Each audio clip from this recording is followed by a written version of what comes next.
Well. How's it going out there, people? Thanks for being here. Happy Friday. This stream's titled If I Had No Luck, or no, if I didn't have bad luck, I have no luck at all. We got a fancy group of people joining us tonight, and I could not be more excited.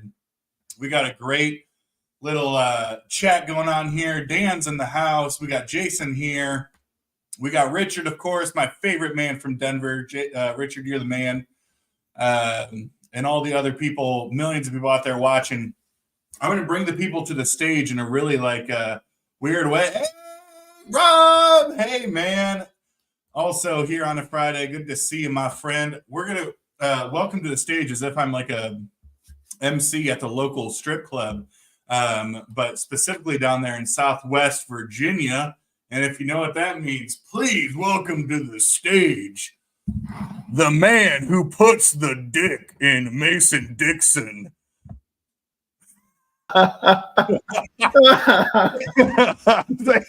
Sam Saint Hones. All right. I've been working on that one, Sam. Yeah, you can scribble off the ink on your finger there. Ew, wasn't ink. But listen, I don't want to get carried away. You're great. I don't want to get this too production heavy, but also sitting backstage, waiting patiently, sipping on his, as he told me, Bailey's on ice. Who could it be? Who could it be now? All the way from the Pacific Northwest. It's Trevor from Flat Round and Spunk with the pinkies up. What's going on, Trevor? Doing all right. How you doing, Sam? Good, my man. Thank you for having me on. Look at that. I feel like I'm in the other world. Hey, Alex, it's Alex. Good to see you, Alex. It's Bizarro World. Bizarro World. Now, Trevor, I have news for you, mon frere. Who's got music playing? Is that you, Trevor? It's me. Sam, what is this, amateur hour? I'm on the last song of our record. I've been there. I'll mute it while you're... Thank you. Now, Trevor, I got a big metal show tomorrow that you might appreciate. What's that? Because you know me, I've been in the VC, about 5-6 months or so, give or take. Right. But I am the queen of the VC meetup. So, Sam was the first, giggity. The first, it's always a little bit rocky, but it's the one you remember. And then it was, Concert Buddy, had a great time. But tomorrow I am connecting and meeting up and going to a concert with the great Gary from Physical Format Rock and Roll. My buddy. And we are going to see KK's Priest. Nice. With LA Guns, which is a very interesting pairing to me. Mm-hmm. And opening, I guess, for them is Burning Witches. Now, I know of them, but I haven't heard them. Yeah, because if you know Gary is all about like the female rock and roll, right? Right. So I believe they're a Swiss band, like Swiss metal heavy type of band. I think Swiss. Because they got them holes, as it were. But the Sam, that's a cheese joke. So yeah, that's gonna be a great time. We're meeting up early in the afternoon, gonna slug some beers, eat some pizza. Oh, that's you and KK when you had hair, right? Yeah. I remember seeing this picture. Which one is you? That's one I never know. What? Oh, come on. Oh, hold on. Oh, solid dirty one. Yeah. Here, hold on. KK's the one with the perm. Well, okay, fair. I cannot, but your hair was that straight? My hair was there. That was the thing. And then, genetics. When did you start going bald? Oh, probably late 20s. I mean, I didn't have the hair. I cut off the hair in, probably early 90s. So, but yeah. No, so you were a man of my age, Trevor. Yeah. And then I'm like, I don't want the male pattern baldness. I'm just going to own it and just get rid of it all. But you own it, man. Mm. Luckily, I got a good skull.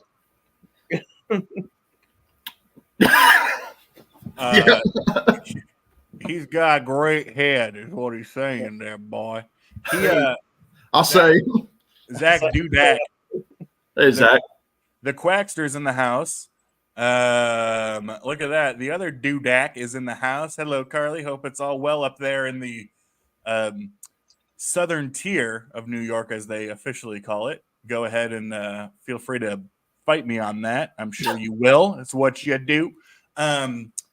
But Zach, Sam, I might have been telling you, I might have been telling Zach, I get the conversations confused sometimes here. Zach is looking for some he's always looking for recommendations, as it were, music wise. And he's told me, he's like, man, I just really connect with that Sam guy, Well, he's into Davy Crockett and Daniel Boone and all those people like I am,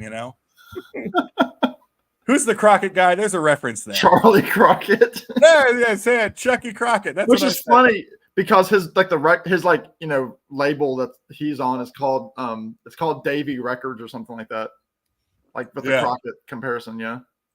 The Betty Crocker. Yeah, so he's into that type of stuff. Now, here's the thing. I'm making an assumption here based on YouTube user, very, very official name. And just because of the conversation, this has got to be Big Dave. This has got to be Dave from the Vinyl Garage. And who, I've mentioned the Vinyl Garage a number of times on my channel. And he's all about the 45s. Dave, I'm going to tell you something.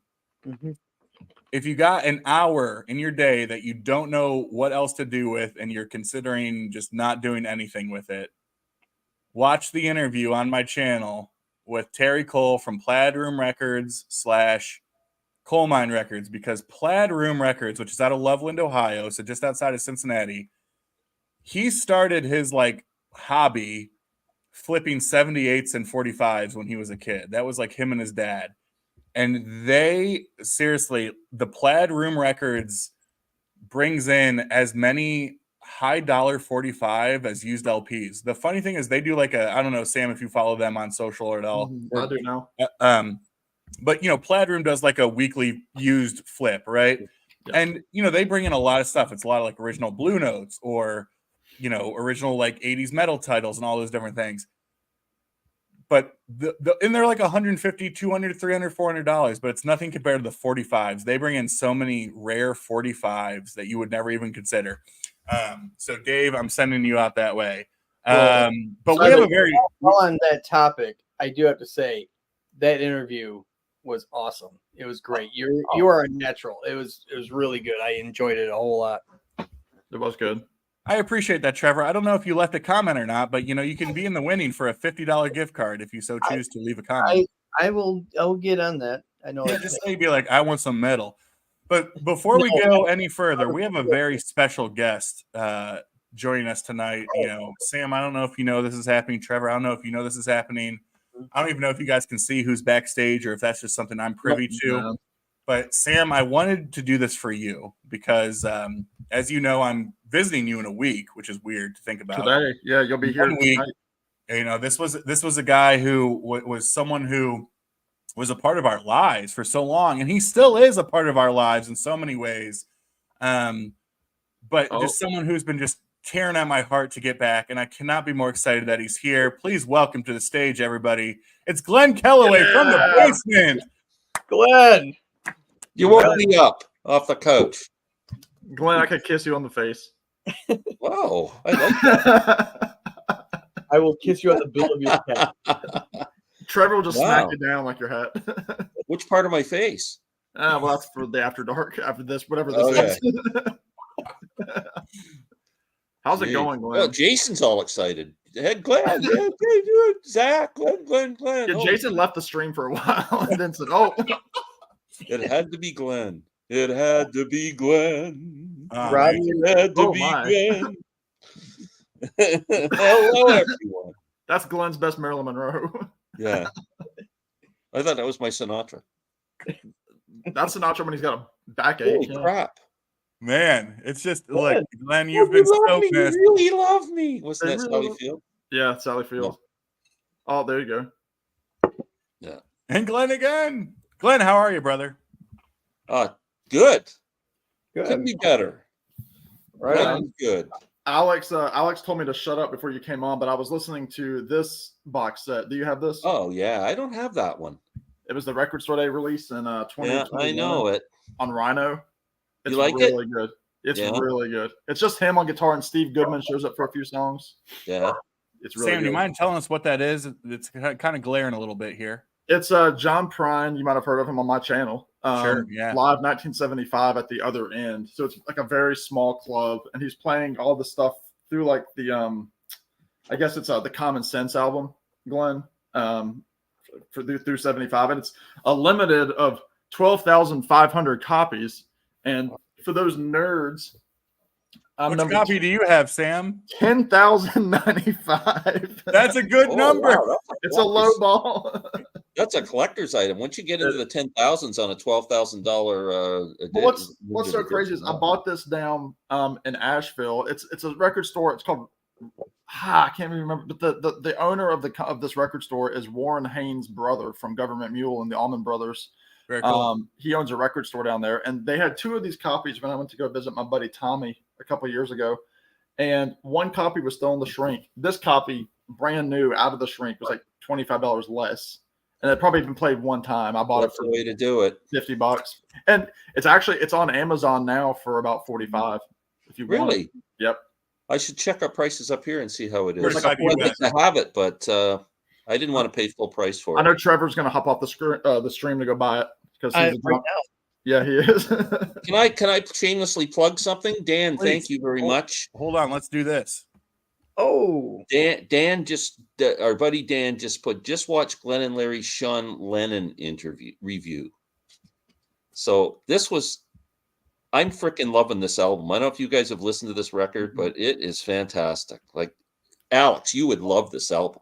Oh yeah. Jazzy, proggy.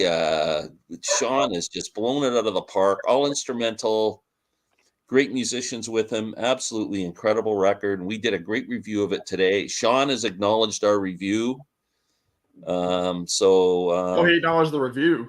We are going On to Twitter. try and get Sean on with us to discuss it. That's our goal. Wow. yeah. That's a goal. You'll have to change pants 5 times, Glenn. But it's a great record. I can't recommend it enough. Probably if it's not my record of the year, it's going to be damn close. I can't see anything beating it. It's just brilliant. So what kind of style are you calling it? Asterisms. Jazz. It's got a bit of a Miles Davis influence. There's some trumpet in it that really sounds like Miles. Great guitar work from Sean. Like he's turned into such a monster guitar player. In some ways, it almost sounds like King Crimson. Sometimes Pink Floyd. Sometimes just jazz. It's just great. 5 songs on it. It's 36 minutes long or something like that. It's it's fairly short. fantastic. My 2 questions for you, Glenn. A, is there any special guests on there worth noting, or is that like a pretty I don't know these people, but they're amazing. Nobody that I was aware of, but when you look up the names of these people on Wikipedia and that, they all have resumes. You know what I mean? Like the trumpet player, his name's Michael Leonhardt. He played with Steely Dan for a while and places like that. So If you can play with them, you could probably play. they right? do have street cred for sure, these guys. But really good album. And Excellent. my second question, where would that fall in the in terms of how many records he has put out now? I mean, his first album was called Into the Sun, which I saw him perform live, actually, that album. 3, 4, plus he's done the of course, I don't know, are you into the Claypool Lennon Delirium albums? I need to be, because I feel like that's gonna be right up my alley. Look at that these cover, are Alex. amazing. Yeah. So he's done those 2 plus about maybe 4 of his own, I think. Okay. Yeah. I love it. That's awesome. Yeah, I have what's I hate to say it, the big one, like the one that everybody has. You have a big one? Valdot. Oh, that's Julian. That's the other one. Well, that's fine too. Yeah. Julian's more of a pop artist than his, singer-songwriter pop guy. Yeah, FBA, that Asheville right there by the Biltmore Estate. Yes, sir. Yeah, you can see the estate from the highway. It's a great town. It's a beautiful is. town. It is. Back in my North Carolina days, man. I mean, if you ever want to pay like a lot, if you ever want to pay money to see other rich people, it's a good place to go. But lots of great record stores. Oh, I bet. No, and I'll say too, FBA, Asheville's claim to fame, other than just being in like the most beautiful area of the country, one of the most beautiful areas, the highest number of breweries per capita in the entire United States. Yep. So you can always have a gig. It's like city of 50,000 people. They got like 100 breweries. It's wild. Something funny over there, Trevor? Yeah. My wife's trying to make me laugh, and she's succeeding. And she's doing it. That's good. You know what, man? Stream. I love that because I feel like laughter has been really just taken out of a lot of marriages and relationships over the years. Sam, you got a comment on that?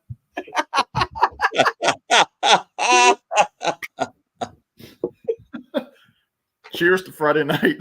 Here's to feeling good all the time. Here's to feeling good all the time. As the title Am I the only one not drinking alcohol tonight? You guys are all slugging her back? No, I've got water. Okay, I did go to a brewery with a couple of friends. Good boy, Sam. What do you got? I'm full of Little Caesars pizza at the moment. He went to a nice local joint, nice little local Italian joint. Yeah, from Detroit. What's that? Little Caesars. Yeah. Ain't that the truth? It slapped though. It was really good. Well, I mean, down there in Virginia, do you guys have Jets Pizza? Because I know they're in a few states. And No. we finally got one here in Washington. Unfortunately, it's 60 miles north of my house, and I get it. I've had it once, and it was just heaven. Do you have Little Caesars up there, Glenn, where you are? I mean, Yes. Don't like Little Caesars. Oh man. Get the square. Sam, we have a question from the gallery here. Sam, how was the service there this evening? Well, Carly, after the at the cash register, once the cocaine was wiped away by the cashier, they said 10 minutes for the pizza. So obviously I have to pull in the parking lot with a little buzzer. They used to give you a little cone to put on your car, but it was like an actual like Olive Garden kind of buzzer. So I'm sitting in my car. I've got to go to the bathroom at 8:30 at night, and they buzz me in. And I come in. The service was fine, but you have to wait for my hot and ready. That was isn't that the whole point of the hot and ready is that you don't. I have never. To wait for it? I have waited more times than I've received the hot and ready, and gotten my pizza on time. I was gonna say, what about the pizza experience though? Yeah. All right. Well, thoughts, Trevor, because Jets is a Detroit classic. I love Jets. Mm-hmm. Thoughts here on Turbo Crust? Turbo Crust. I haven't had that. Well, don't we all just look bad? Well, okay. Well, here's the thing. Hopefully, if plans work out right, my dad's going to be here in a couple weeks, coming in from Michigan, and we're going to do day trips while he's here, and hopefully we're going to go up north, and on the way back we're going to get Jets, and I will look up that Turbo Crust to find out what that is all about. I'm willing to try anything when it comes to pizza. You never know with my brother though. For you on your like where we go in your neighborhood there to get the calzones, which are absolutely awesome. Don't they make a good pizza too? They do, but Glenn, this is big news. So the other week, they put up on social media that the family that owns the place was moving out of that business, and another family took over. So they closed for about 10 days and just reopened this past Monday. I haven't tried it, so I have no idea what the issue is going to be.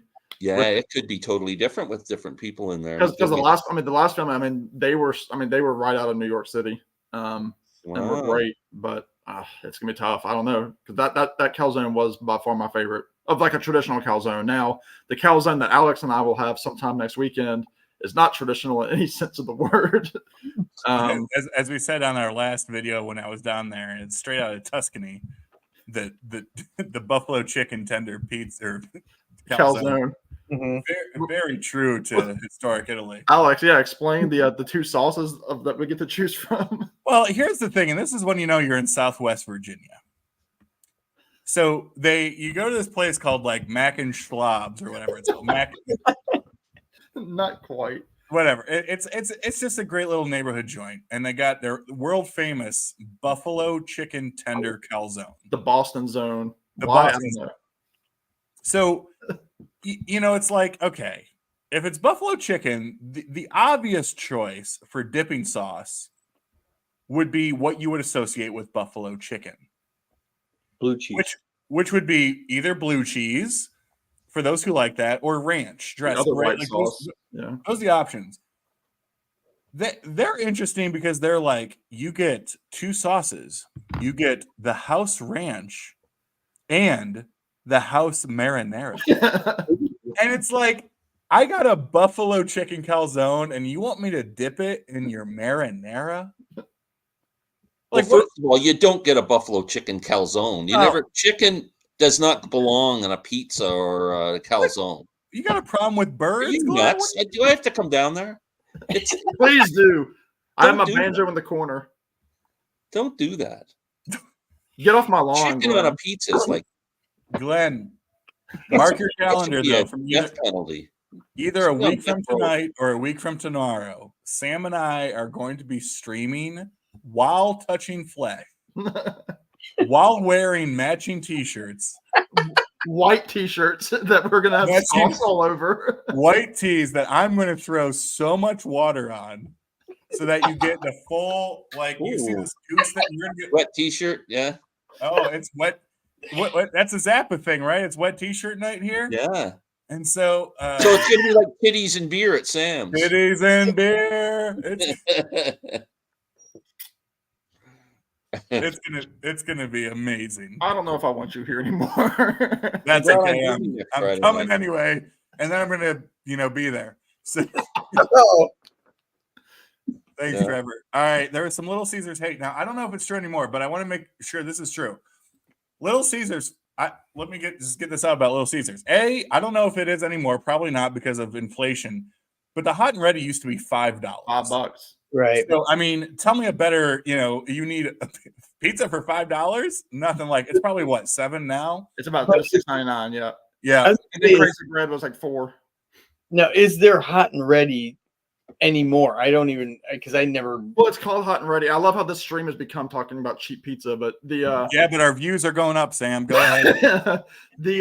because Trevor, I don't know if you've like how recently you've seen it, but like inside they have like those like like for like the mobile app orders, those Yeah. boxes, hot Little stacked ovens, yeah. a hot box, if you will, and you can open it up and get your thing. So like that's like the new thing. But like I literally had to go back inside. Like the whole point of the drive-through was wasted on me Okay. because I had to park my car for 10 minutes, having to use the bathroom, holding that in, and then going inside to get this pizza and drive another 10 minutes back home. Yeah. Does the Illich family still own Little Caesars? As far as I know, yeah.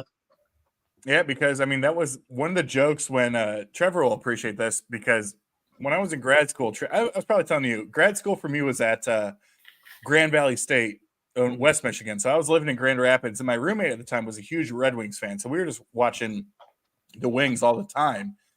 And there was this ongoing like joke meme video that was going around that when Joe Louis or whatever was shutting down and they were opening Little Caesars Arena, that the goal horn noise was just going to be pizza, pizza, pizza, pizza, pizza, pizza. Every time someone would score, pizza, pizza.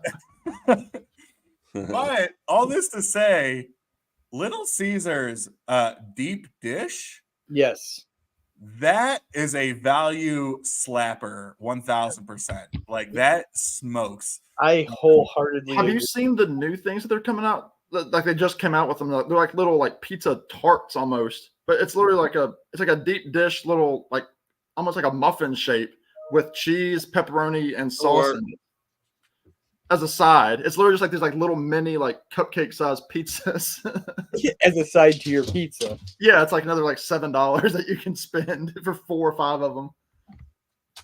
Man, Girls Gone Wild. That's a 90s thing for sure. Glenn, how much longer is your hockey season that you're working? Last game April 19th, and then playoffs hopefully. So it Playoffs? might be depending how long they go in the playoffs. Hmm. Yes, thank you. Only the highest of class here. I was gonna say a local joint up there in French Canada there, huh? Domino's. Domino's, yeah. You know, Domino's is good because it's cheap. Yeah. Yeah. Better Unless than- Little Caesars comes into town. and that's also a Detroit area company too, Yeah. right next to Ann Arbor. See, I've been thinking about pizza all day because I was walking down the stairs and my neighbor was walking up with a Pizza Hut, and I was like, "That's a good looking supper you have there." He's like, "I haven't had one of these in a long time. I plan on scarfing it down." So he was gonna have a good night. I was like, "All right, man."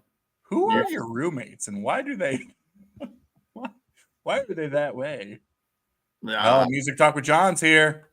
Hey, John. Yes. You know, I got a thing to say with John because John does his record store thing every week. Uh-huh. And I could have swore I watched it this morning, probably, or just last night. I could have swore that he made a disparaging comment about that Bob Dylan concert he went to. He said, now John can correct me if I'm wrong, but they mentioned some new album. He shows the new albums of the week, and one was by the Alkaline Boys or some frickin' boys. Alkaline Trio? Alkaline Trio.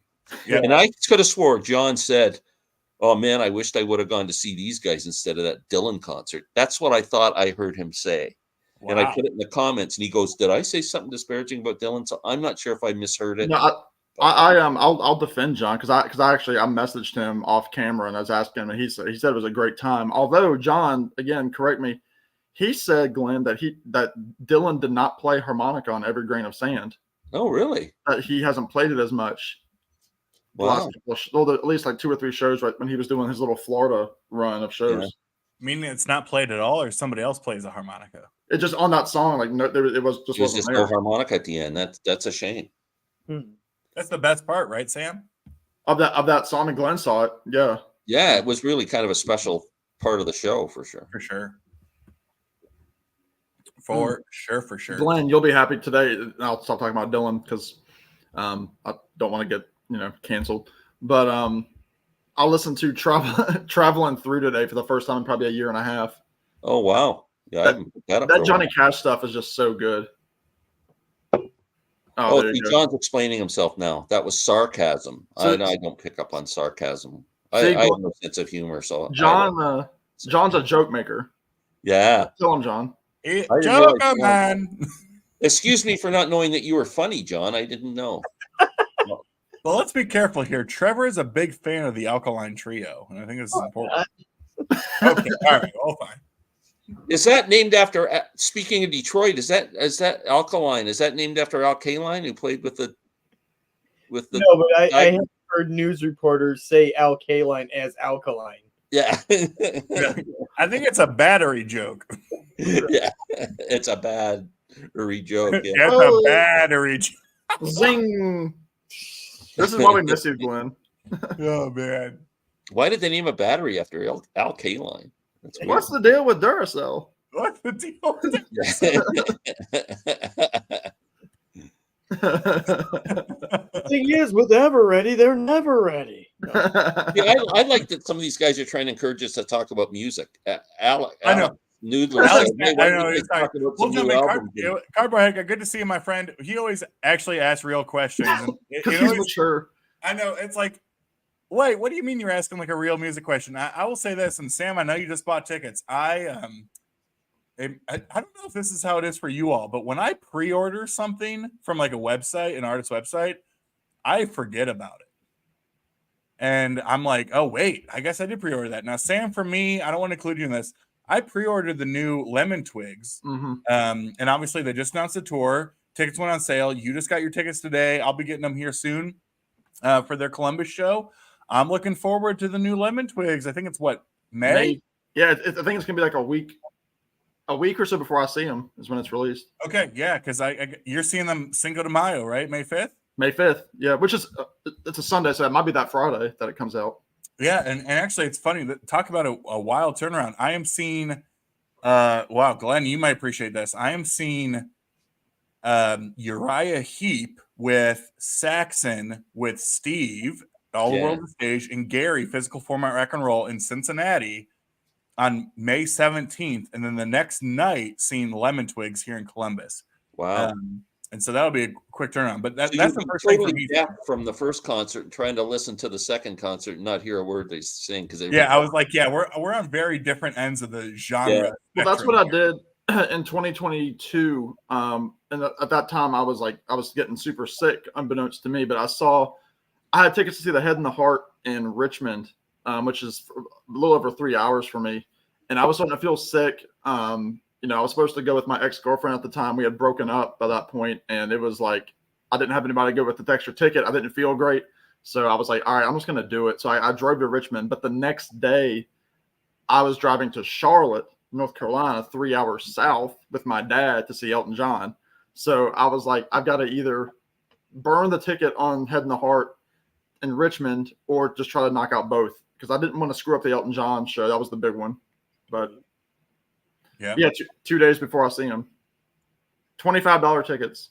I'll jump on this really quick. So Carl, my sister and I, we just bought tickets. Sam, I might have sent it to our group here, but it is here in Columbus, Weezer doing the Blue album in its entirety with support from Flaming Lips, who I have fallen low-key kind of in love with, and Dinosaur Jr., who I don't know much about Dinosaur Jr., but I've just heard their name a million times. So that's happening in Columbus in September.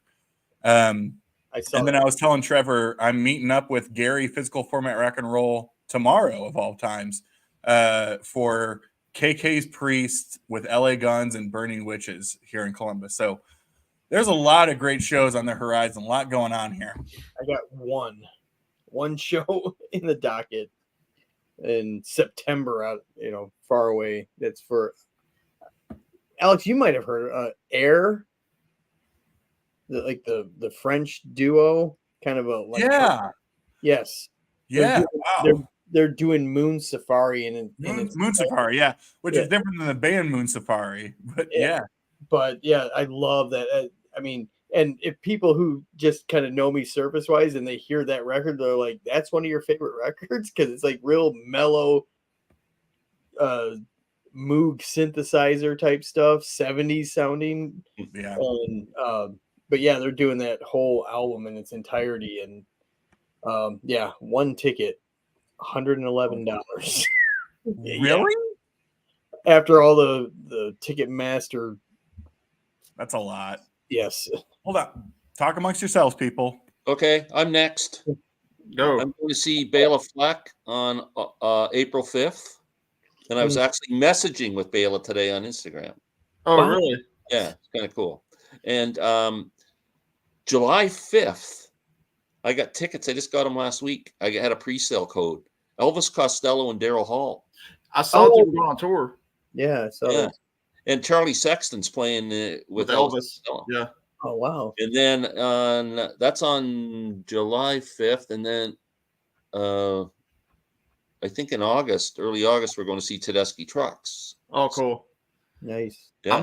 I'm supposed to see in April. I bought tickets to see Margot Price here in town. Margot Price is opening for Tedeschi Trucks. Oh, cool. But when I bought the tickets a couple months ago, I never got a full confirmation. So I was going back and forth with the venue, and they're like, because I thought I got charged twice, and they said, no, we don't see the extra charge, blah, blah. And then today I was going through my emails just to make sure I had the tickets, and I didn't have the tickets anywhere in my email. So now I've emailed them back and said, where are the tickets? I think I've bought tickets to this, so I'm supposed to see her in April. I'm seeing John Oates here in a couple of weeks. I'll tell Daryl said hi. And I'm also seeing the Zombies on the 29th this month. I've got Trampled by Turtles coming up in May. I'd like to see them. I've seen them twice, but they were opening for other people. Well, they were opening for the Avett Brothers one time, and then once they were in a festival, but I left early because I had to go home. And then today I bought tickets for the Lemon Twigs in Charlottesville. I'm just dying to see Billy Strings somewhere, and he's playing in Columbus in June. Yeah, but it's like a big country fair. Music festival. So I know what's going to happen. He's going to get a 45-minute set, and then you got to listen to freaking Leanne Rimes for an hour or something. And you know what I want. Okay, sir, that's offensive. First of all, second of all, it's going to be. Yeah, you're right. Glenn, well, I don't want to assume. I don't know. Trevor, maybe. I want to make sure Alex is recognized here. Glenn, you got a favorite Heap record? Oh yeah, Salisbury. It's Salisbury, yeah. Yeah. Well, just to share the love, because he shared Magician's birthday. He shared Magician's birthday, and Salisbury is obviously just classic, amazing. I mean, Demons and Wizards is great. Look at Yourself as I mean, those first 5, 6 are just so. Are I mean, awesome. Yeah. there's They're all not great. a ton separating them. They're so good. But the problem with Magician's Birthday is the song Magician's Birthday. It sucks. It's too wimpy. Happy birthday. Like, it's just, come on. They ruined the whole album. The rest of the album is awesome. And this is next level vinyl channel YouTuber conversation. But I do feel sometimes both Demons and Wizards and Magician's Birthday, as wonderful and as great as they are, carry a certain amount of weight with them because of the Roger Dean cover art. Yeah, like, I think a lot of times it informs how we listen to something if we love that cover art so much. But is that a thing? So you're a big fan of John and Yoko's Two Virgins album then? Oh, listen, man. Well, I thought just the cover, you'd be. I love Bush Light, man. All right. Well, yeah, it's great with the paper bag over it. Yeah. Trevor, are you a Ministry fan? No. I am. Yeah, I seen. You are? Okay. I saw that comment earlier, and I'm just gonna say, so that's your next concert. I've seen footage of Gary Newman from this tour, and I don't know. I think he's like in his mid 60s, and you could not tell. You would think he was like in his 30s. Wow. Just how he moves on the stage, and he's just all over the place. And I'm jealous because I think they started the tour here, and I missed it. They just played here. Yeah. So it's a lot. I saw a lot of footage from Detroit last couple days. So, and I know a lot of people that went to that show. But yeah, Gary Newman is going to be probably the surprise of this tour. Yeah, Glenn, Alex, you're right here. I mean, I love that Blue album. I mean, that's to me. I mean, that's Ohio's own Rick Ocasek production type stuff there. Now, there's some comments coming in. Sam, I know you had to bring something up, but I want to bring up Glenn here. Glenn, we just haven't talked to you in so long, but I need to hear. I'm bringing up Glenn. This is important. I need to hear the Glenn tribute. I'm gonna hold on. Let me just do this whole fancy thing. You're back on main screen, Glenn. Right there, that's way too much, Glenn. No such thing as way too much, Glenn, but I know I want to just pass on my sincerest condolences to you and everybody around you as fans of music that you lost your close friend recently, Cleveland, Ohio's own Eric Carmen. Several days ago. And I said immediately, I mean, I shouldn't be so insensitive to someone passing away, but the first thing that came to my mind, the absolute first thing when I saw the headline, he's finally all by himself. Oh, no, Glenn, you're out of here. Glenn, you're out of here. Glenn's out of here. That's almost as bad. Oh yeah, hate the Raspberries and hate Eric Carmen. Oh, I love rest his soul. I mean, I don't mean that anybody. It's musically. See, I never listened to the Raspberries. I know everybody's talking about the Raspberries like the power pop world. Sam, they're not bad, Finger. I'll tell you that. I'm probably bringing down 5 to 7 records for you if you want them when I come down next weekend. And one of them's a Raspberries record. I have a double. I just completely forgot. It's either their second or third record. Yeah. I got it from it was a bargain bin sort of situation. So I'll play it. If it's trash, I won't bring it. But if it's good, I'll bring it. Cool. If you want it. I mean, I could totally see you getting into this. I mean, it's just it is so sugary for better and worse. Like, I love that stuff, but I also can see why it's a little less on the power, right? It's a little, not as much power all the way is kind of like that guitar riff really made it into the power part, and that's get out of it. So it's nowhere near like something like the Knack or anything like that. Well, I mean, it's a different era, but yeah, they're more. I don't know. I really like the Raspberries. I really do. But it's certainly more on the side of I don't know. like if you look at power pop as it leans a little bit more towards like the 50s jukebox diner side of pop than the power. Yeah, because really, you look at the first half of the 70s power pop as opposed to the latter 70s power pop.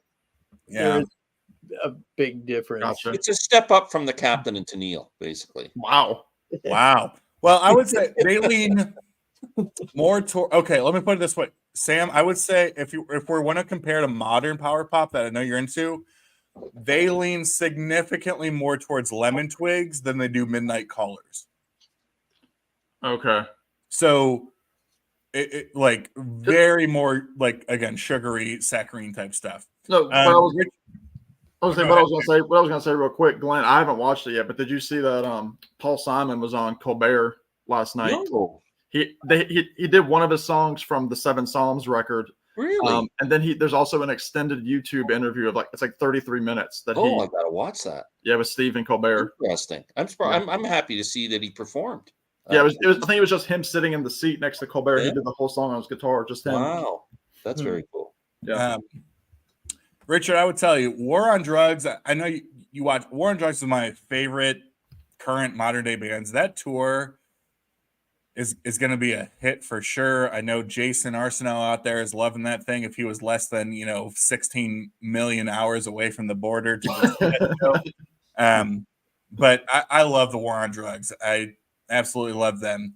Glenn, did you happen to see the Billy Strings interview on the Theo I did Von? not. I didn't even know it was on That was a there. big I thing. don't listen. I'm not a podcast guy, so I'll check that out.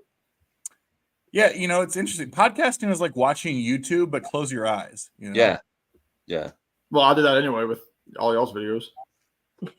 Thanks, Sam. Yeah, I would agree. Oh, now if everybody would do that, I wouldn't even have to get dressed to do my videos. Well, there's some of your videos you haven't. Close your eyes. There's the infamous pantsless Alex, video.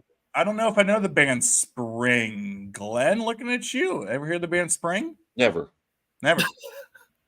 Good talk. Well, All right, Darren being Dan, Jason laughing.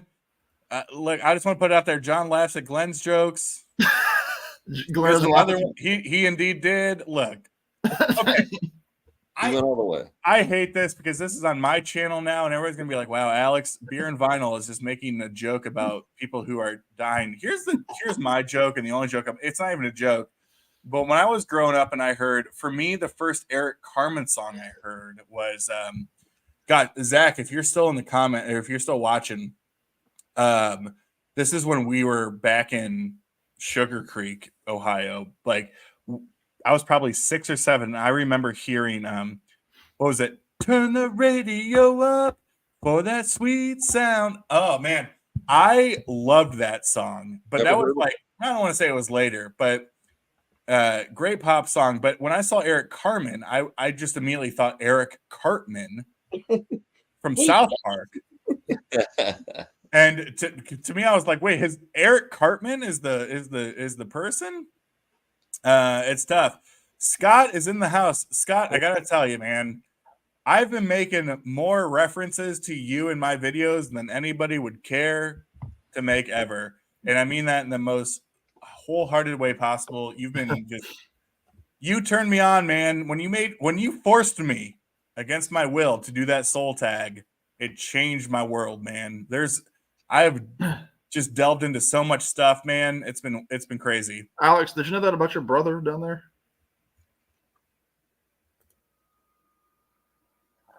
Okay. Wait, now that you mentioned that, I vaguely remember you saying that. Wow. Well, Zach, I'm sorry for your loss. Did Eric Zach, did Eric like a firm mattress or a soft mattress? That's the real question. I think the real world. He's really talking about Eric Estrada. Yeah. Or was it like a queen size or it was or was it a twin size because he's all by himself? I think it was a king size because he wants people with him because he didn't ever want to be all by himself. So I think he got a big mattress so he could have people over. A big mattress. If he got a single mattress, he would have had to be by himself. To be fair, interestingly enough, Glenn, It's a Dangerfield routine. I would be curious if we were to survey 100 people. I think a lot of people would associate. I mean, obviously, I think he wrote it or was the originator. Who knows if he wrote it? But I think most people would associate All By Myself with Celine Dion, the Canadian wonder that is. Why did she do it too? Yeah. Yeah, she did a huge version. Oh, I think a lot of people. As a Canadian, that is the most annoying woman who ever lived, Celine Dion. Sir, she is also sick. Look, maybe Glenn went solo because we kept holding him accountable to his insensitive comments about artists. Yeah, they kicked me off. She's ill. You know who also? You know the other Canadian artist? Oh, yeah, I like picking on people who are really weak and ill. That's why he picks on me. Or dead. Justin Bieber is also sick and ill, Glenn. Yeah, well, he's another annoying one. Okay, let's keep it moving. Gordon Lightfoot died too. There's more annoying people than not annoying people. The world's full of annoying people. I'm probably one of them. Is it 95% of the world is undateable? Yeah, exactly. Next, it was for him and his plastic surgery girlfriend. Must be nice. Oh, that was Eric, Zach. Eric was the girlfriend. That's hilarious.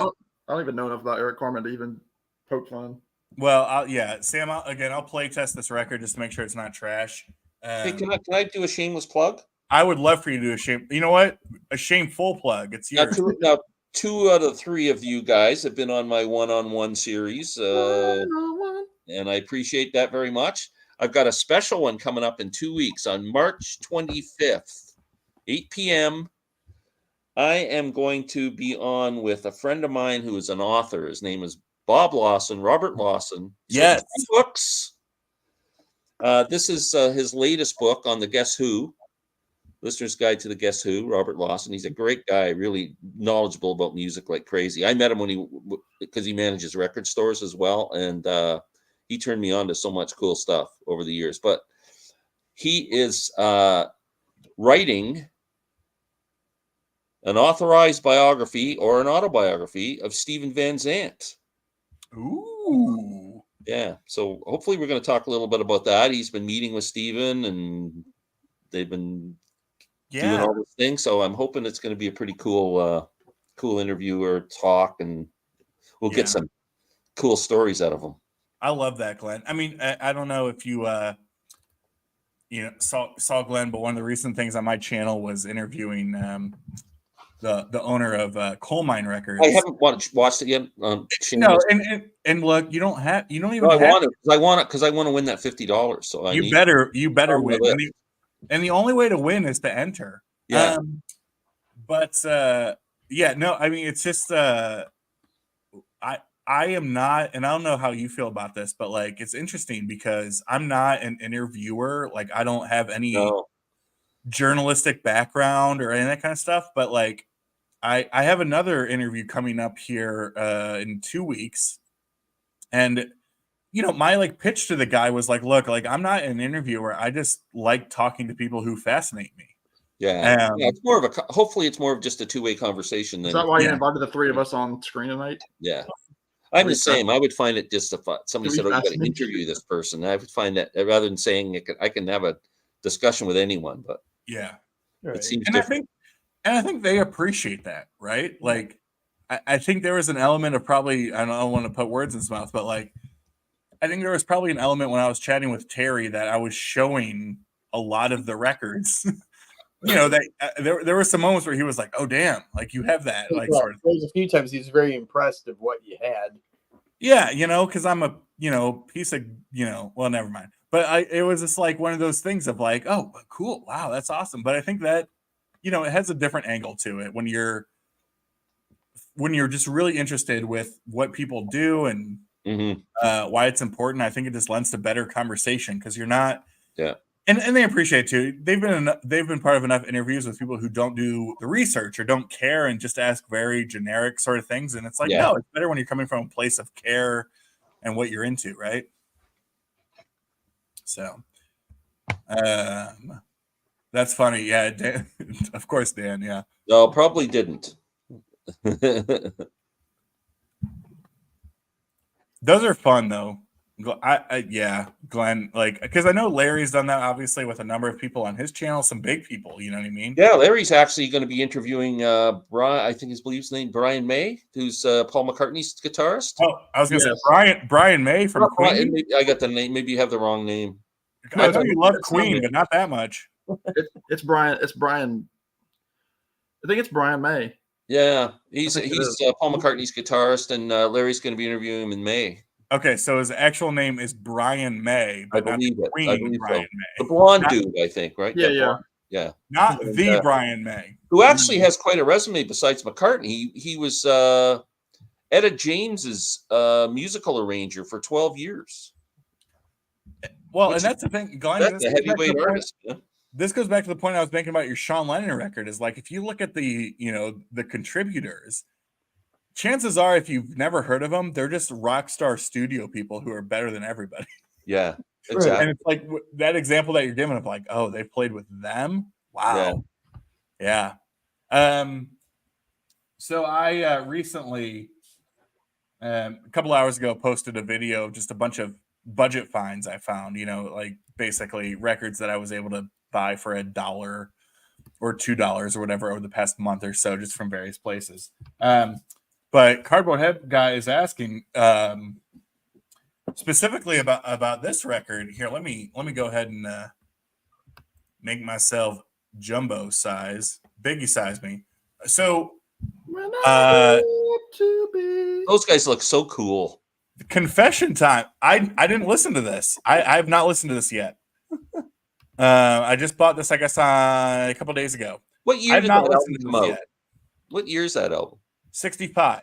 65. Now, think about what's going on in 65. Bob Dylan's doing Highway 61 Revisited. The Beatles got Help and on their way to doing Rubber Soul. And what else came out in 65? I mean, just amazing. Paul Butterfield Blues Band.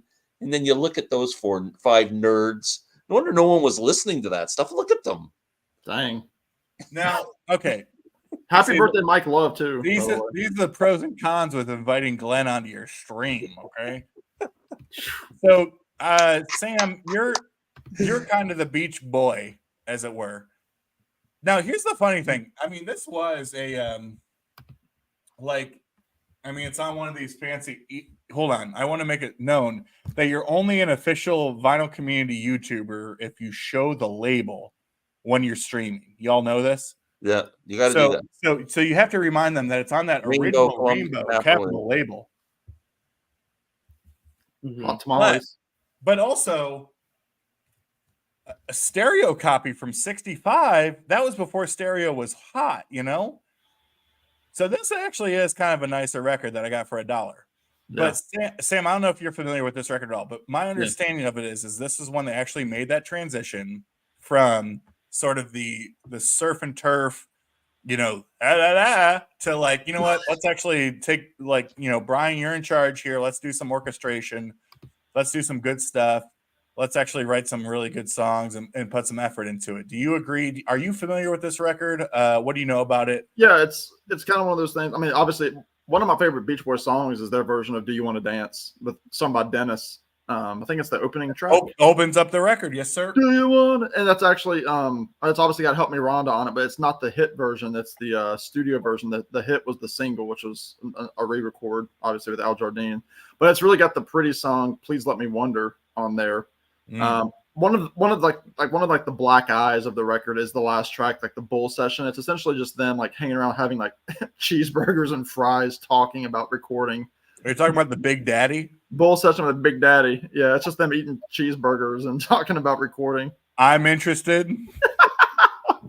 Yeah, so, but yeah, it's like because that's got True to Your School on it too. So it's it's one of those. Yeah, it's kind of like like growing up tunes. It's not all about Johnny and Mary were necking in the car kind of thing.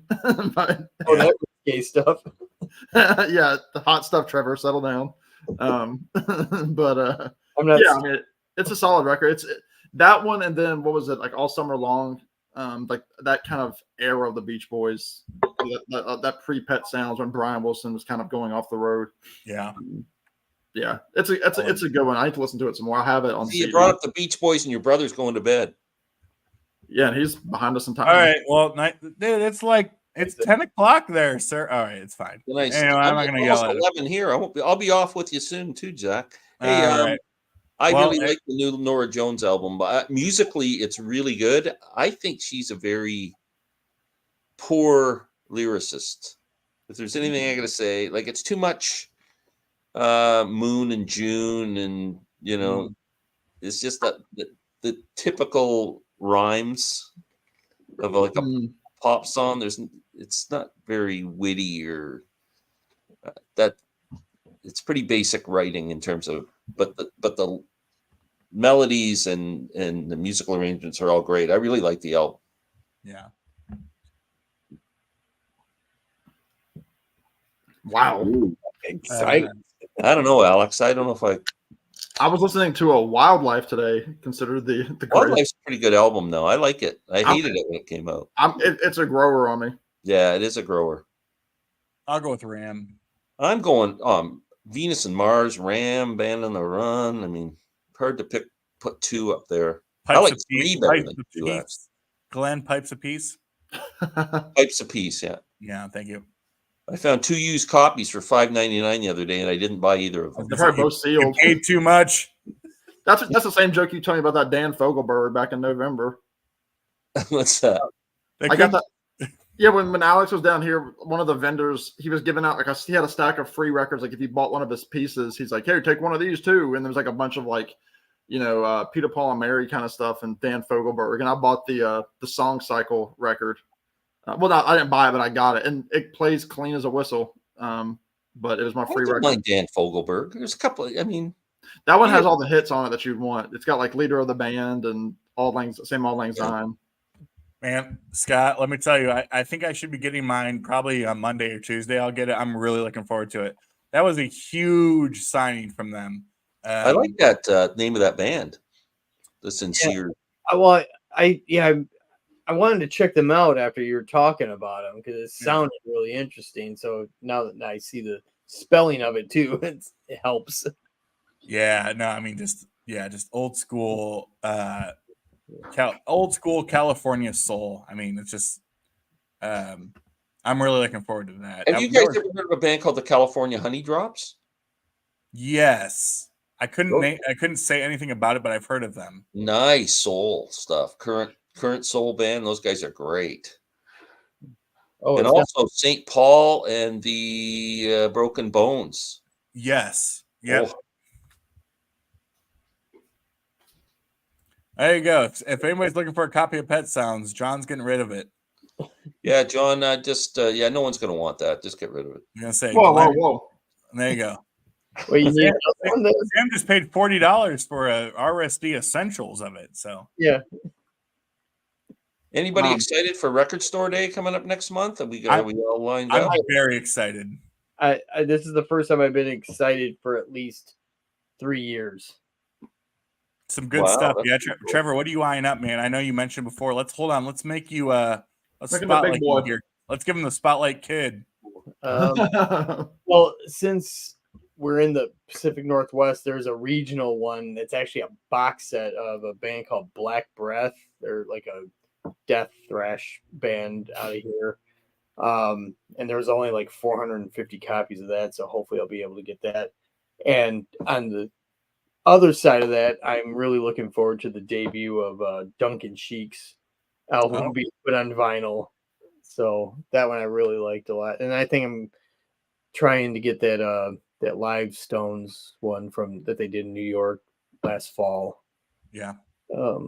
But some of those things are actually, I think both of those, not the box set, but the Stones and the Duncan Sheik, I think those are RSD first, so they will probably later, yeah, but that's the gamble too. On some of them, yeah, they get them first, and then they might be released later. Who knows? So yeah, figure I might as well just get it now. No, there's some. Yeah, I'm excited. Sam, have you given any more thought to your $70 Marty sweetheart of the butthole or whatever it's called? Yeah.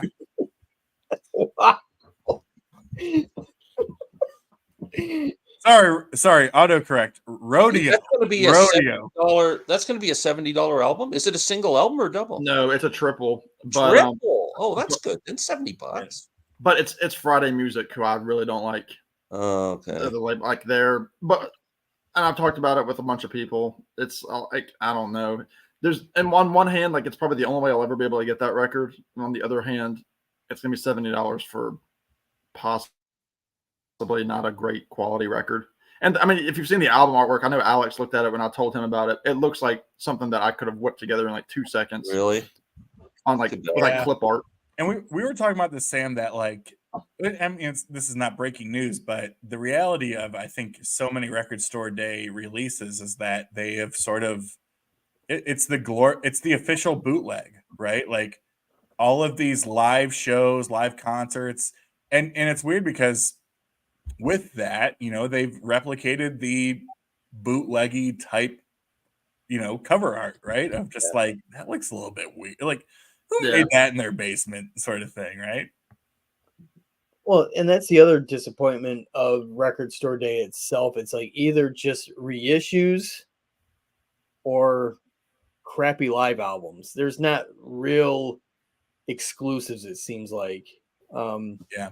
I mean, I think the last one that I recall that I actually have back here, I know it's one of Glenn's favorites of, Foo Fighters. When they did the Bee Gees covers. Oh yeah. That was a true exclusive, and I really think that RSD should do more of that. Yeah. Not saying it has to be Foo Fighters, but just in general. Which is funny, Trevor, because like that was one of the last like official full albums that Taylor Hawkins was on, right? So like you would think that they would reissue that at some point because that's like a tribute to him. Yeah, it could be. Yeah, it was the last. I know he did "Somebody to Love," at least one of the vocals on that. Oh album. yeah, he did Shadow Dancing. Because Dave did all the Bee Gees stuff, and he did the one Andy Gibb. Oh, okay.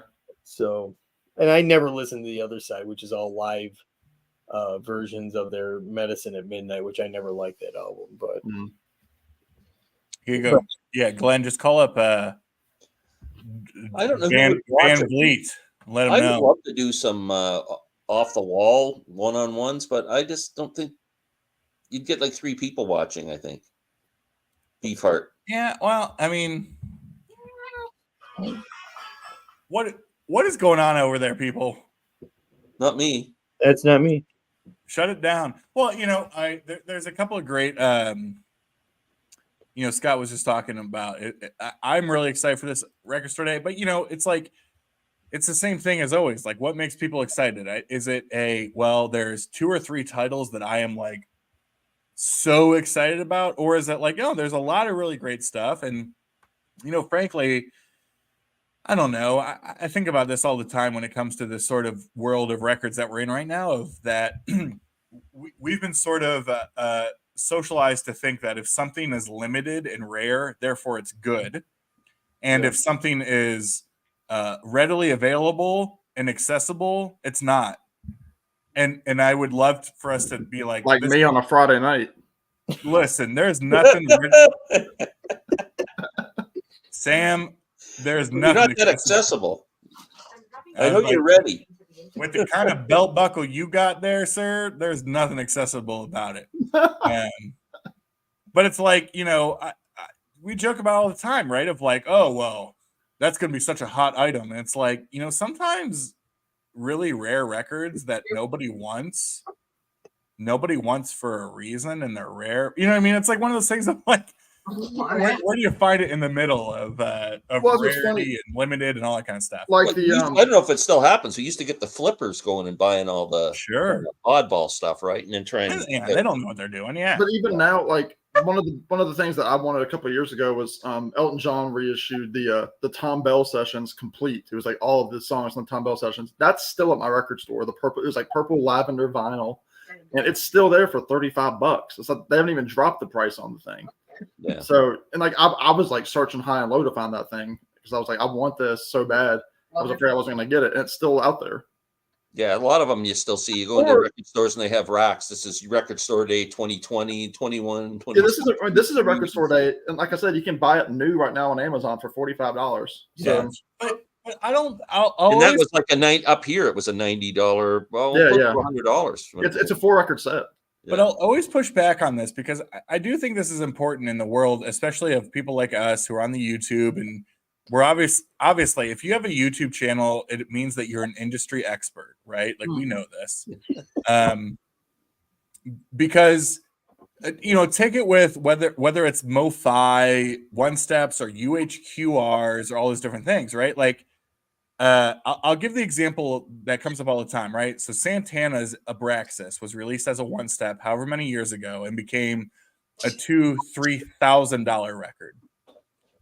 People were paying $2,000 to $3,000 for an audiophile Abraxas, and now it's like, when they make a one step, they might press 10,000, 15,000 copies of a record, and it sits on shelves. It's not a one-to-one comparison to say, let's compare Abraxas to Bridge Over Troubled Water.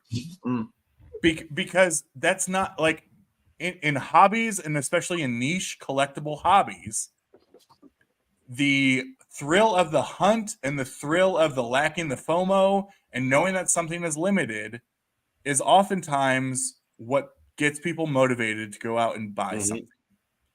And so it's been interesting, like seeing people be like, "Oh wow, MoFi or you see all these Steely Dan sitting on shelves. What a mess that they made." And it's like, wait, hold on. Why can't Acoustic Sounds or MoFi or whoever just release audiophile quality records and have them sit on shelves and be accessible for people who want them over the next several years if they want to buy them? Yeah, no, I agree.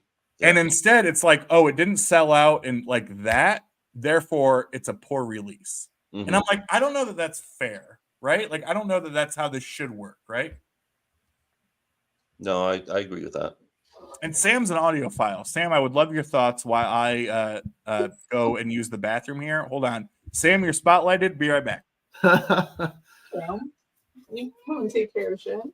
No, it's I never fully understand the whole audiophile to MoFi kind of thing, because again, I don't get into it. And I was telling I think I was telling Alex the other night, I'm not somebody I worry about going on to live streams where people are solely talking about pressings and labels and that sort of thing, because I feel I'm very ignorant to it, because I only started doing this thing fully. I mean, I did the channel starting in late 2020. I didn't start really fully collecting records until probably the last 2 years, really. So when people are like, "Oh, that's a blah blah blah pressing," you see that in the dead wax, you know what that means? Alex. I don't know how to even start that sort of thing. When I go to the record show with Alex on Saturday next week, he's going to be I'm going to have to sit on his shoulders and be like, "Alex, show me the way," because Alex has been collecting records a whopping 3 years to my 2. Sure. Sit on my shoulders. You think I want that Sam St. John tea bag on the back of my neck? Especially if he's wearing shorts. You got to pay extra for that, sir. Shoot. Yeah, that's Saturday morning too. Oh, that's gonna be sticking on my neck. Oh. It does. You're right. I mean, yeah. It's Thank you, Scott. Yeah. I remember I was in a store, and I mentioned this the other night too. And this is I want to be clear. Not that we have important people, in the. Not that we have all the famous people out there watching the show, but I don't know, like any other hobby, it's have people become more caught up in the records and less about the music, right? I mean, it's just, I don't know. Listen, it is about the music. I don't know if any of you guys frequent the Steve Hoffman forums, but I try not to. Drives me nuts on there when a new record comes out. There's a group of people that are more interested in the DR ratings, and they put these records through some kind of scope and testing thing, and they tell you oh, this song's compressed and this one's not, and this one's a DR rating of 9.2, and this one's. I'm just going, oh man, do you even give a crap about the music itself? Is it just a scientific experiment? Or, I mean, I'll say this too, and I mean, get lost, man. I would say like, oh my gosh, I'm gonna get flack for this later, but I don't think people watch. It's like, Glenn, I love you to death. Trevor, I love you. Is that a cat? I hope so. I love you even more. Sam, you're one of my best friends in the world. But as much as I love all of you, I'm going to just assume that you don't know as much as a mastering engineer who's been doing this for 50 years. You can say that. Right. In terms of that. And so I think we should normalize saying, you know what, that person probably knows exactly what they're doing. Maybe this mix or whatever isn't what my, preference would be, but they still probably did a good job. Yeah. Instead, the vibe is like, XYZ person who specializes and gets paid lots of money for this, they suck. They're awful. You should call Alex at Beer and Vinyl. Yeah. He'll tell you how to mix a record, you fat fuck. It's like, Jesus, come on, people. Like, I think the only mistake that's made, because I think some records are made to sound good on small devices, because a lot of people listen to music on their iPhones and stuff. Like, not everybody has an audio system, Right. And sometimes they do. There is way too much compression. Like, you ever buy a CD and put it on, it's like twice as loud as the CD you played before it. Like, it's just like, whoa. Like, the Peter Gabriel album is, from what I haven't heard the vinyl yet, but I hear the vinyl's amazing, but the CD is loud. Go for it, John. Well, Glenn, that's what your complaint was about Highway Companion by Tom Petty. I think it was Highway Companion, that Petty album. Oh my God, I bought it used, and I put it on. I went, holy crap! I have to turn my because that was 2006 with like the whole loudness wars thing on CDs and compressing it. And although, speaking of Highway Companion, which takes me to Jeff Lynne, which there was a tease today that on Monday, big Jeff Lynne announcement. I think he's finally going to release another ELO, which he's been teasing for like 2 years. Give us a tour, man. Give us a tour. I would love a tour. I would love to see. I would travel to see Jeff Lynne. He's one of the big ones on my list. I've never seen. You guys didn't see him when it was probably about 6 years ago. No, I was just 12 years old, Trevor. Oh, okay, sorry. Wait, did you see him, Trevor? Yes. Oh wow. Was that when you were in Michigan? Pardon? Were you still in Michigan then? No, it was here in Tacoma. A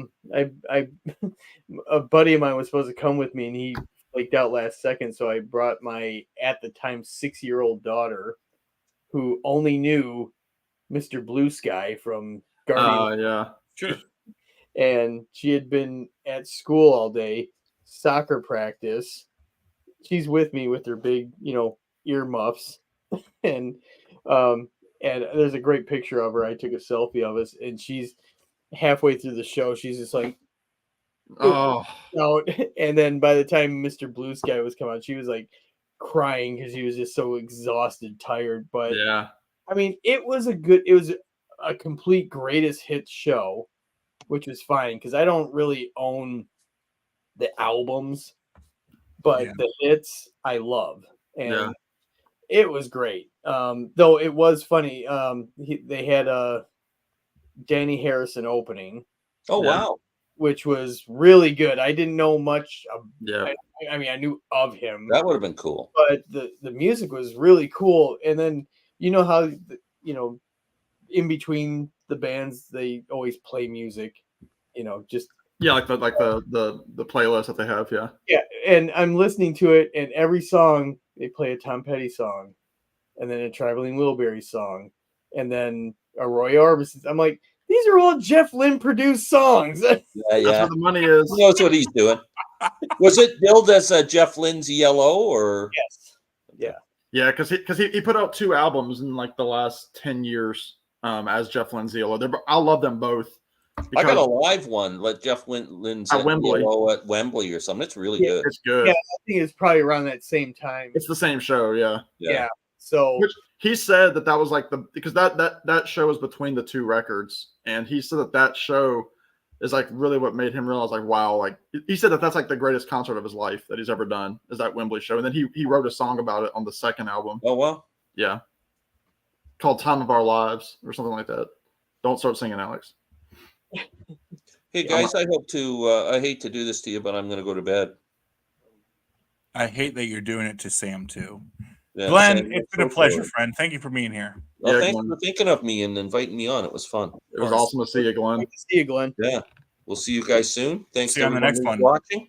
Sleep tight, my friend. Take care. I'll be out of here in a second as soon as my thing doesn't freeze up anymore. There we go. I'm And gone. then you got to close out of the tab. Yeah. Okay, I'll go in a sec. All right, I'm going. All right, Yep. here I go. Bye, Glenn. As me, Okay, Jason loves me. Take care, Glenn. FBA. A little bit more ego, Well, Glenn. done in a minute. Alex, stop that. One more thing. No, okay. Bye. Like Columbo. Okay, I'm gonna go now. I'm going to kick you out. I'm just kick him out. Well, That was I was, awesome. as the bros say, Sam, let's run it back soon or whatever. Is that what the kids say that have no cap or whatever they say? That's it. Now, Sam, I was going to show you these. I don't know if you watched my recent finds video. You probably did, but a lot of beers definitely did.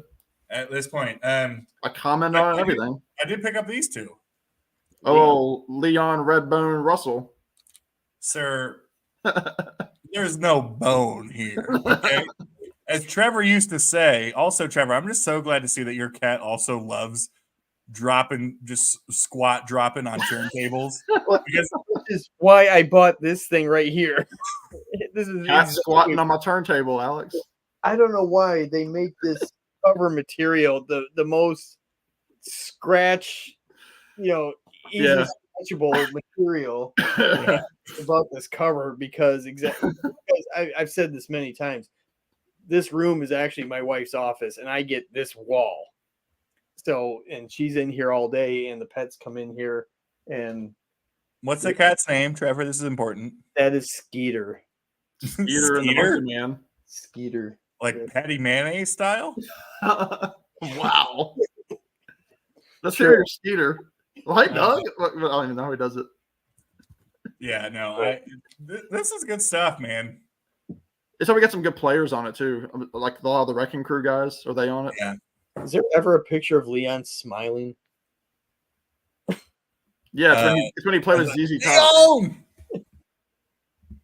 Leon wear his war wound like a crown. Leon likes his money. Yeah. Except he went bankrupt for the end of his life and Elton John had to save him. Is that the story? Yeah, they did that duet album together like in 2010 or so. Oh, that's right. I remember And that. Elton wrote about it in his book. That essentially, Leon was playing like House of Blues kind of clubs, and like people were talking over, kind of like what Johnny Cash did before Rick Rubin saved him. Yeah. And he was like high in debt. He was like, I think a lot of arthritis because he had a cane and everything. And so Elton did that album with him, and like the last like 7 or 8 years of Leon's life, he was playing bigger venues, and he was able to pay off his debts.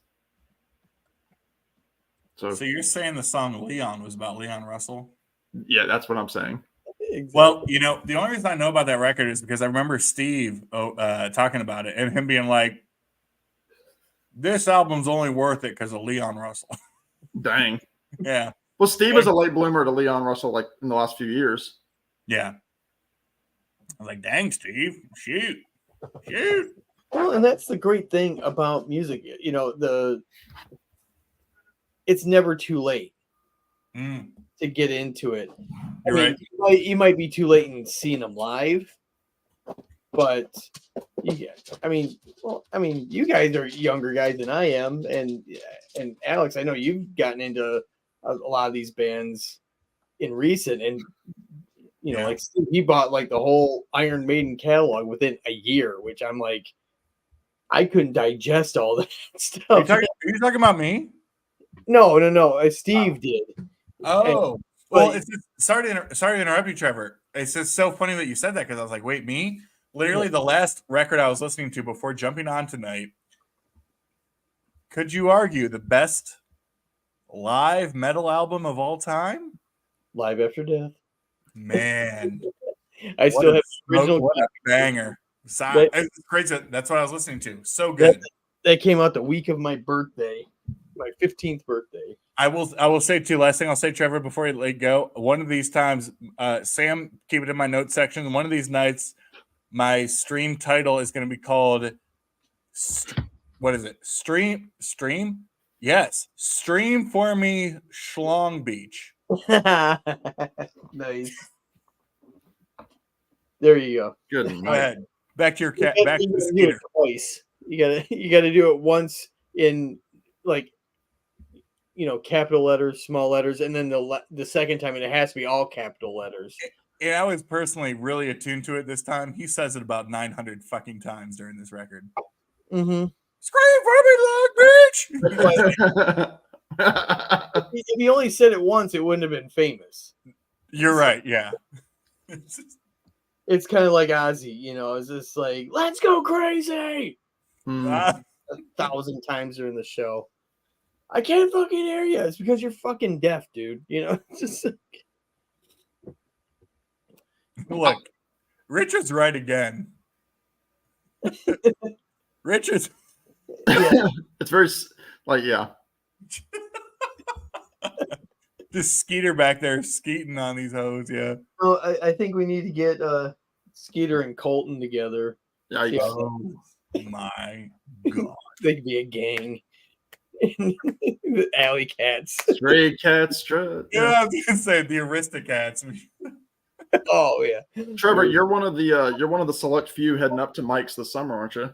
Yes. Mm. With And- Steve and Anthony and the boys. And I'm Yeah. trying, Trevor, as I was texting you, for some reason, I don't, it's funny. Like, when I look at the flights, it's, Google Flights is like prices are like unreasonably high right now, like twice as much as what they should be. So, I'm going to wait and take some chances and see if I can get lucky, closer to it. Yeah. Cause they're running like kind of absurd prices. And I'm like, yeah, it's not really, Plus, I mean, it's July. It's peak season. yeah. For flights. So I mean that's understandable. Even we usually go through. Well, actually, we always go through Alaska Airlines. Stop that. Let's see the Skeeter. Yeah. I was doing like one of their 3-day sales, and even that was still expensive. Mm. But because it's so far ahead and it's peak season, so yeah, flights are just ridiculous in the summertime. But yeah, I'm so looking forward to that. I don't know how. I'm sure we're going to document it, but I don't know how we're going to be able to. And I've seen the videos of Mike, kind of promoting it. That's not a huge backyard, so I'm very interested to see what the shoulder to shoulder contact will be. Oh, we'll just be dancing in the streets. Those poor neighbors. Its neighbors are invited, probably. Yeah, get that karaoke stage. I mean, I was privy to the guest list that he's the invite list, and Gosh. yeah, it's gonna be quite the bash. I'm looking forward to it, and we're also supposed to pay a visit to Purchase Street Records there in New Bedford.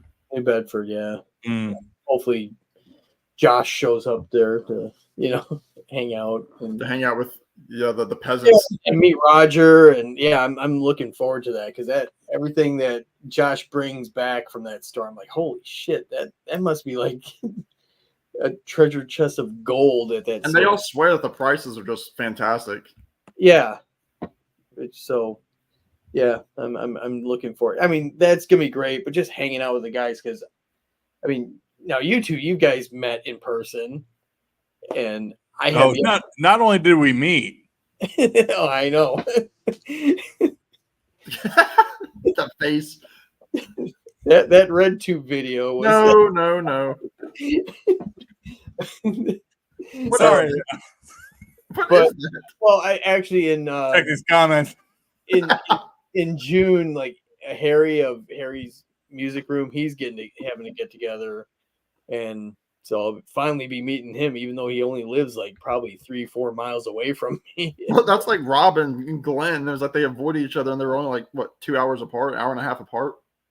Yeah, but I mean, I'm sure there's probably been times I've probably been in the same store as Harry and Oh, didn't even probably, yeah. because we're that close. But yeah, he's supposed to be getting a big get together. I think Mazzy might show up to that one too, which would be strange to, you know, to be in the same area as him, because he seems like he's like one of the, you know, the big guns of the whole VC. So that'd be kind of Well, see, cool. that's how Alex felt when he saw me and got into my tiny little car. But once he got to know me, he realized that I was just a normal, you know, poor bloke with a crappy car. Emphasis on the poor. I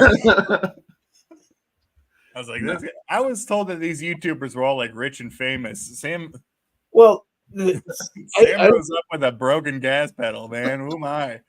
Well, I had Well, come to stream a few weeks ago, and I didn't post it or anything, but one of the guys on there, he's just like, "You got like 5,000 subscribers, right?" I'm like, "Not even close. Like, decimal point over to the right." So I don't know. Maybe that's just that weird perception that, you know, we get up on the screen and people think that we're, well, like you kind of alluded to earlier, Alex, like we must know something. It's just Yeah. like, no, this is our interest, and yeah, we have some knowledge, but yeah, we're experts, not even in that arena. FEA. Yeah. Listen, I gave up on Hoopty a while ago. I see Scott said he's seeing Diana Ross. That's pretty cool. Oh wow, yeah. Yeah, I mean, truthfully, she's one of those people that's like, wait, she's still going. That's what we said about Jason on his channel, because then he'll show a video and we're like, oh, he's still on YouTube. Sam, that's offensive, man. I don't think you would like that, man. I don't think you would like that much. You know. Oh my word. But no, that's awesome. Well, we were talking before, Sam, about some concerts coming up. Trevor, you mentioned some concerts coming up too. Yeah, just air, and then usually around the fall, Flogging Molly shows up around here, and I usually go see them because a buddy of mine is one of the members. So that's about the only time I get to see my friends from back home is when they're on tour here. Yeah. UK YouTube VC. Yeah. I mean, curious what other people think, but yeah, I mean, I think I don't just follow US or North American people. I think there's a lot of great channels out there. I love I'll just to mention it. One of my favorite people is John over at 6-Inch Pianist, man. That guy's just first of all, just the best YouTube channel name ever. Yes. Like, and he's just, I mean, an absolute beast when it comes to just, I just respect and appreciate him totally. So there's a lot of them though. Sam, go ahead. I was gonna say I've done a video with Richard McCook. We talked about the birds about a year ago. Great, yeah. He's one of the older, I say older guys, like one of the guys that was like one of the early VC guys. And then James Griffiths is another one who does a lot of great content. He's a wealth of knowledge. I think he's had his hand in a couple of books. He's a big ELO guy too. Yeah. And you know, that kind of like symphonic pop kind of stuff. And then of course, you know, Alex is in Ohio, which is essentially the UK of the US. I don't think anybody's ever said that. Yeah, Richard McCook's great. Well, it is kind of the UK because it's like, you know, those drunken field parties, and you know, you got it trips over. You okay? Yeah. All right, that was a bad one. But. A moment of celebration here. Hey, Joe. For our good friend Joe. No. Over there in Regina, Saskatchewan, which is exactly how I like my chicken from Panda Express. And Joe, I'm just glad you're here, man. I'm so glad you're here. It's been a while. I miss you, brother. We used to be so close. And now it feels like we're so far. So close and yet so far. Joe had to go off and become one of those big famous fucks. You had to be a big shot. Dude, Good job. Did you see Willie Nelson sing with Kermit the Frog? I know I sent it to you.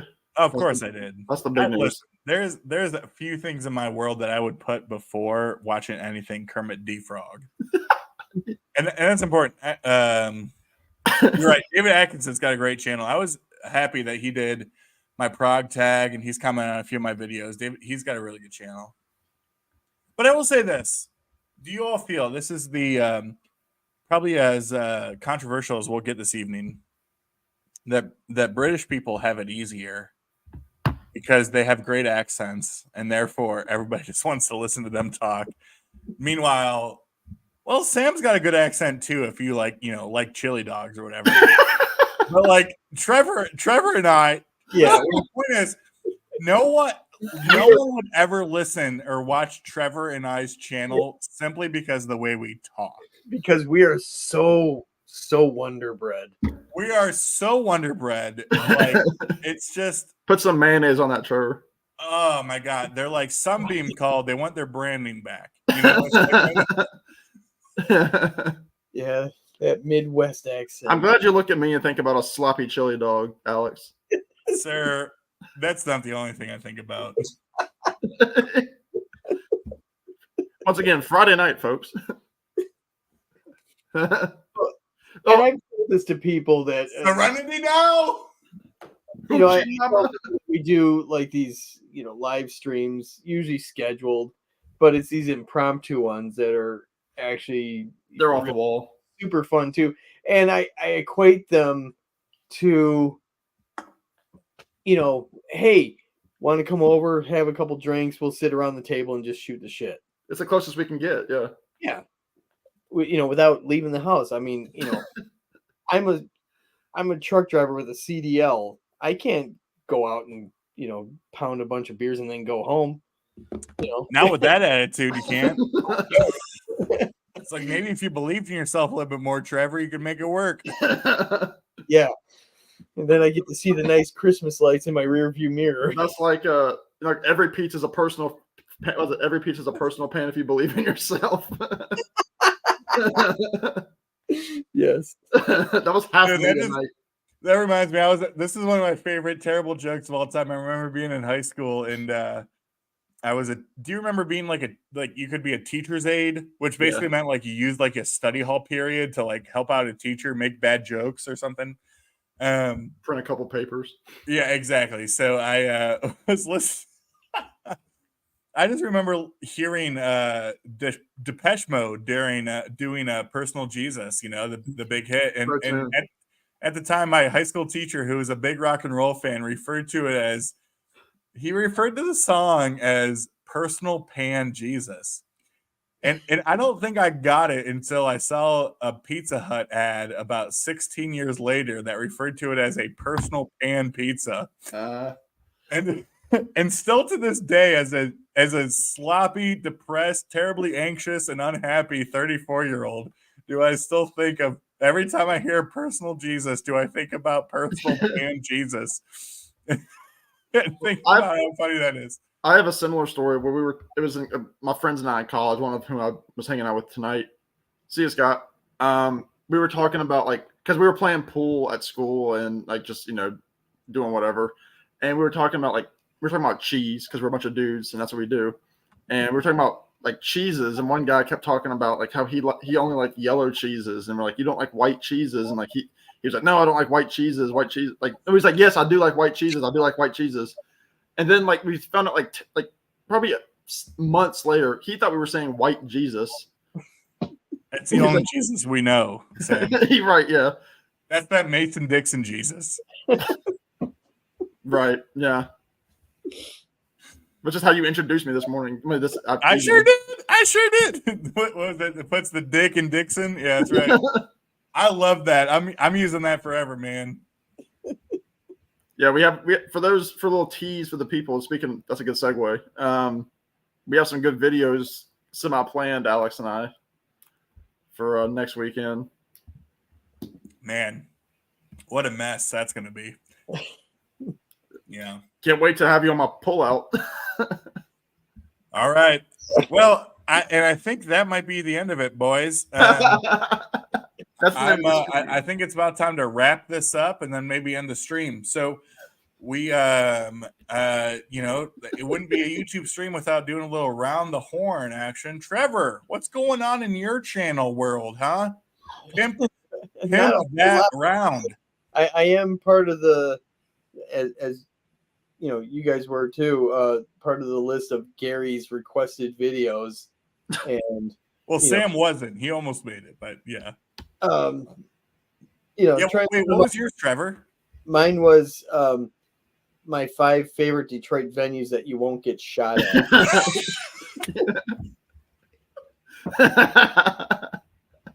You know how impossible that is?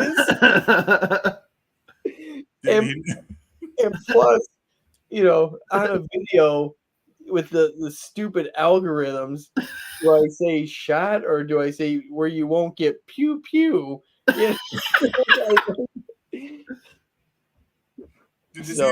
Use murked. Just use murked.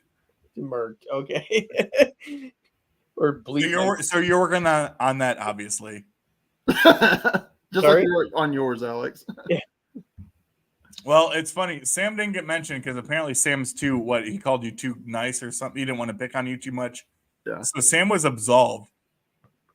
But mine also, Trevor, which has been a dead mission up to this point because I can't do it. I think you asked me to pick out 4 female YouTubers that I would want to take on a date, and which record I would bring them to listen to, and which beer I would drink while being on a date with them. And funny enough, you got 5 restraining orders. I was gonna say at the rate I'm going, shit. But like, I just I'm looking forward to seeing. It's just at this point tomorrow, Gary and he's probably gonna be tired of me, but at about 4:00 tomorrow Eastern time, Gary and I are gonna be, slamming pizza and drinking Peebers like there's no tomorrow. I hope. I really, really, truly hope there's gonna be some kind of documentation of this. Yeah. I mean, I'm not saying making like the documentary. I just want 5 minutes. For sure. The shenanigans, or because that's gonna be fun. I want to see Gary in real life, just you filming him like literally just ordering his pizza. Like, what's that interaction like? Well, and that's going to be the challenge. Is am I in charge or is he in charge? He's got seniority. He's been doing this a long time. Mm-hmm. So yeah. All right, Sam, what do you got going on? Joe, good to see you, brother. Thanks for stopping by, man. Joe. I got a couple nice gifts from a couple of my boys, Matthew Street and Rich Strickler. Just posted those videos kind of back to back. And then I have a St. Patrick's Day thread that can go till whenever, but show 5 songs about luck. My boy Alex below did his contribution. I appreciate it, as always. And if you do it, I will share it, as I've done for, I think I've had 4. Anthony did one this evening as well. Matthew Street did one. Beetle Brad did one. So I've had some nice things. Steve at All the World's a Stage, I'll call him out a minute. His comment on my thread was, "Is this your thread? I want to be sure it's your thread before I do it."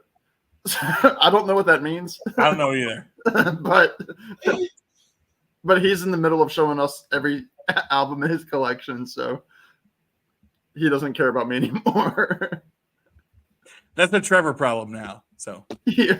Well, it's probably been brought up a couple times. Myself, along with Gary, Steve, Anthony, and MGK, we have this texting thread that we've had going for about 6-7 weeks now. And, this is where it's going to be like, oh, you guys, along with you two. It's been a really cool ride this whole last year, getting to know people through this whole thing. And it's funny through that thread, it's like about 5% of our conversation is about music. The rest of it is everyday bullshit stuff, and it's great. So you know what, this might be the PBR talking, but thanks for having me along, guys. Appreciate I it. appreciate you, Trevor. You're the best, man. Way to warm that heart, Trevor. Sam, I will see you in whatever 7 times 24 is. 24 hours, 7 days, whatever. That's how many sleeps? Yeah. That's it. Yeah. Thank you for the 100. We had, believe it or not, Sam, we got up to 76 viewers tonight. Really? No. I like closer to like 16, but that's okay because that's Sam's favorite age for whatever reason. All right, y'all. People, take care. Thanks for hanging out. I love and appreciate all of you. Sam, Trevor, y'all are the best. I just can't be thankful enough for you being here. And have a good Friday. And again, if I didn't have bad luck, we'd have no luck at all. No luck at all. Cheers, y'all. Have a good night. Be good. Bye.